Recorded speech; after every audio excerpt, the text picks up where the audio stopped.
So I was talking with a buddy from the UK the other day, and we were trying to figure out maybe what the kind of blessing in disguise, or the silver lining, or the hope on the other side of the fear was with this pandemic that we're undergoing right now. And we both kind of hit home with one thought about the idea of everyone spending time with their families. My life is working with students from age 11 to 18 and then beyond, even when they're in college. And that also entails working with their parents and as a whole family unit. And my background in social work, working with children, youth, and their families, that's kind of where I spend most of my thought process. And one of the things that I guess is more problematic than most is just the general busyness of our culture.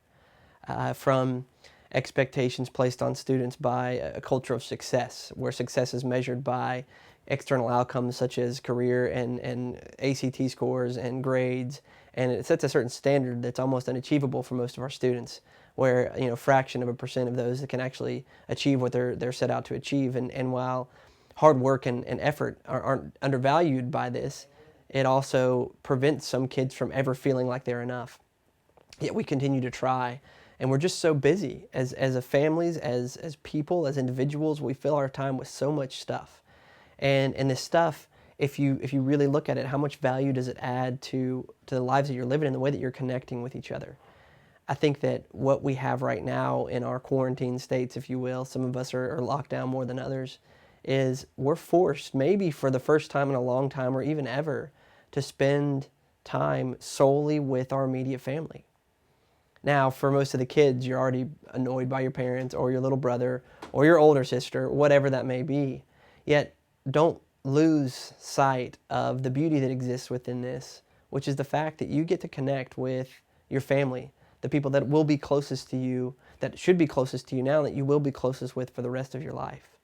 Don't let this time pass by. Don't let it slip by and not be able to take stock of what this time means to you. Be intentional about it. Don't look at it as something that you have to do, but look at it as something that you get to do. Judgy was talking about, he went on a walk with his wife who's pregnant, and he has a immune system disease that makes him and his wife both high risk for the coronavirus. And so they had to wait to a certain time, but they walked around their neighborhood in County Durham in northeast England.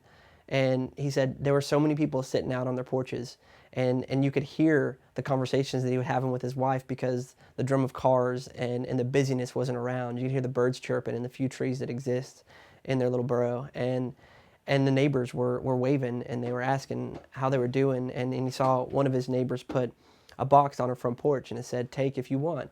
And it was just board games. And he watched as a young mother came up with her 3 kids and grabbed one of the board games. It was like Candyland or something he played as a kid. And there was a smile and there was a thank you. And everyone was waving and connecting and making eye contact with each other. He said usually when he goes on walks with his wife, everyone avoids eye contact, or it's this awkward experience of when you're walking past somebody and you're going to say, "Hey, what's going to happen?" But we're all so starved for connection that when we actually get an opportunity to have it, we take advantage of it.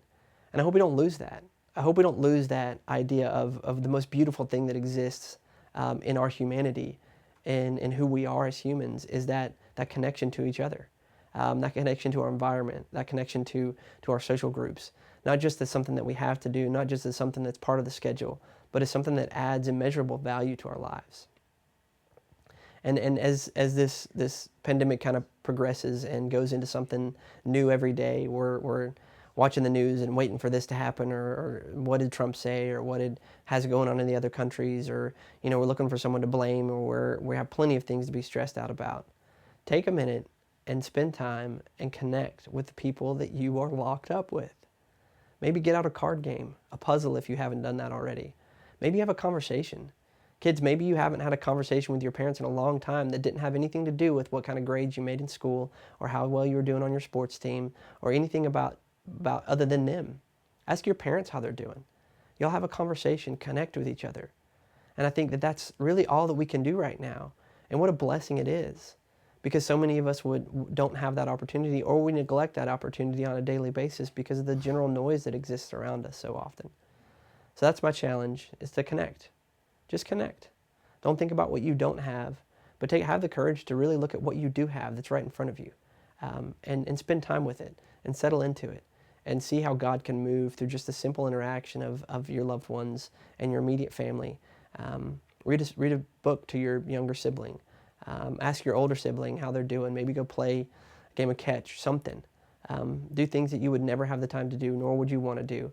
And then allow yourself to really realize how happy that makes you and how much joy can be found in interacting with the people that are closest to you.